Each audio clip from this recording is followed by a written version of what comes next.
Hi, everyone. Week 5, English 1302. This is going to be largely about the Research 2 assignment. Well, actually, let's go ahead and talk real quickly about the syllabus. You'll notice that one of the short stories listed there called Job History is not on the reading list or the clickable links, and I couldn't find a good link for it, so we're just going to take it off. Um, if the link I post for Job History or for the Shroud or Cask of Amontillado doesn't work for you, feel free to simply do a Google search of title of the story and then full text or PDF. The only reason I mention that is because I think the link I sent out for Cask of Amontillado started off with this big old graphic, big old picture, and trying to print it out will take a lot of ink. So um, feel free to supplement. Also, I think one of the links I sent out was a weird translation of the short story. So feel free to supplement my links with better ones if you find them. Yesterday, I posted the assignment sheet for the R2 project. You'll notice that there are 2 stages. First of all is the rough draft, which is due on Sunday, uh, October the 6th. That's this coming Sunday before 11:55 p.m. The rough draft is only worth 20 points. So it's not a big deal. It's not, even if you decide not to do it, you can still make a B on the overall project. Um, it's just a first step. It's just a way to get your foot in the door and get you thinking about it and get some thoughts down on paper. Now, what am I looking for? When I grade your rough draft, all I'm looking for is just a rough draft. Grammar, spelling, punctuation won't count.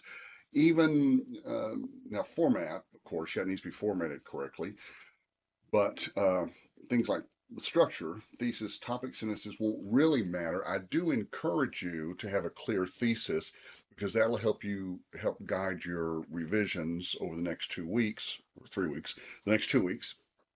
And it'll just be easier for you if you'll have a good, clear thesis. Now, we have 2 topics. You have a choice of 2 topics, and both of these topics focus on U.S. higher education. The first one is, what are the main reasons why college in America isn't free? If you'll notice, this research paper, even the final draft, isn't very long. The rough draft only has to be 2 pages. The final draft is between 2 and 4 pages. So you don't have room to cover a lot of different aspects of the topic. One of the things you want to do here on the rough draft is narrow the focus of your writing and zero in on just one particular aspect of your topic. So, the main reasons why college isn't free. Well, a lot of this depends on where you look, on what sources you read, and your research on this can just be pretty general, just Google or Wikipedia, or just ask your parents. But maybe the main reason why college isn't free is because of tradition. We've always charged college tuition over the last 200 years, and that tradition simply hasn't changed. That tradition has been seen as uh, valuable, and so we maintain it. Maybe the reason is because of political will. Maybe none of our politicians have stepped up and said, yes, we're going to make college free for all Americans. And since no one has done that, since there's a lack of political will, then we're still charging rather high rates for college tuition. Maybe it's because of perceived value.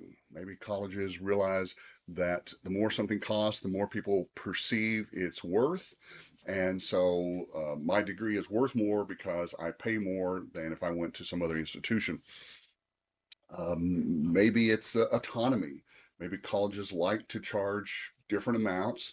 Tech is different than South Plains College. Harvard is different than Tech. And colleges enjoy charging different amounts because it gives them different levels of autonomy and control and the ability to spend and charge and build and create. And that may be the reason why.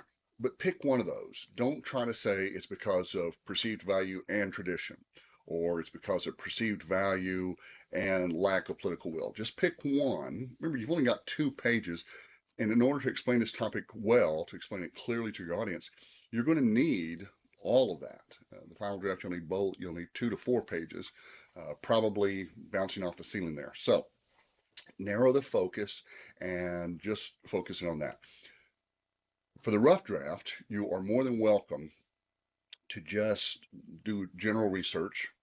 For the final draft, you're going to want to do some focused research, and I'll post both a PowerPoint and a video on this. But if you want to go ahead and get a little bit ahead, you can do some focused research. You're looking for certain types of academic scholarly sources, and the best way to do that is with a scholarly search engine. There are several out there. The one I use is Google Scholar, google.com/scholar. It will take you to only published, reputable academic sources, which most of which you can use. They all have authors. It'll tell you the date published. It'll tell you the number of hits. It'll also tell you the number of citations. So that'll become important in the second half of this project. But I would encourage you, go ahead and get started, get some of your ideas down on paper. You don't have to have any citations or a works cited page for the rough draft. Again, the rough draft is just a first step, just getting some ideas down on the page. The second topic is what are the benefits of a gap year? Again, this is US. Now, let's be clear on our definitions here. A gap year is 1 or 2 years that a student intentionally takes between high school and college, not because they couldn't afford to go to college, not because they were in a car crash and physically were unable to go, but this is where a student physically actually decides, for my personal growth, I'm going to take a year off, or I'm going to take 2 years off. I'm going to travel. I'm going to broaden my horizons. I'm going to discover what I enjoy, what I think, what career might be best for me. Usually, saving up money for college during a gap year is not the primary reason, so I wouldn't focus too much on that.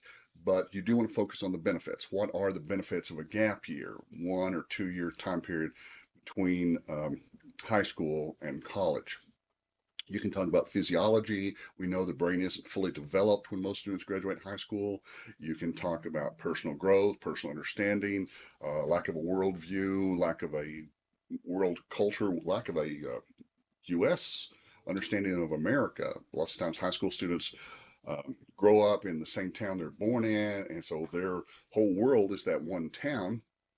And you send them off to a big university, and they're kind of in shock over the major differences. Excuse me. Oh, thought I had to sneeze. Anyway, so based on what you think and what your research shows, you want to focus on the benefits between high school and college, of a gap here between high school and college in America. Again, this is not Europe, where these are really popular, these are well understood. But here in America, we just don't. And it would be interesting to see what some of the benefits are. So anyway, okay, be sure to read the assignment sheet carefully. I will have the Turnitin app open for you, probably Thursday or Friday. Well, definitely by Friday, but Thursday or Friday. You'll be able to go ahead and submit if you want to. Don't forget, we still have 2 discussion posts each week. And when I grade those, I grade them really just like a rough draft, because the only 2 requirements are, for the discussion post, it has to have a 200-word minimum, so each has to be 200 words or longer, and it has to be obviously on topic. I'm still getting a few people who are turning in short ones, so you don't want to do that. Make sure it's 200 words or longer and clearly, obviously on the assigned topic. But anyway, here, first thing you want to do is pick one of these 2 topics, then do a little preliminary research, then put some ideas down on paper, get it sent in, submitted using the Turnitin app on Blackboard before Sunday, October 6th at 11:55 p.m. I'm in the middle of grading your R1 projects. I'm hoping to have those finished by Friday. I will definitely have them finished before the second one is due, the October 20th deadline, but I will get them graded and back to you just as quickly as possible. And if you have any questions, I hope you'll drop me an email, a new one. Don't hit reply. Create a new email, jfly@southplains.college.edu, and I look forward to hearing from you.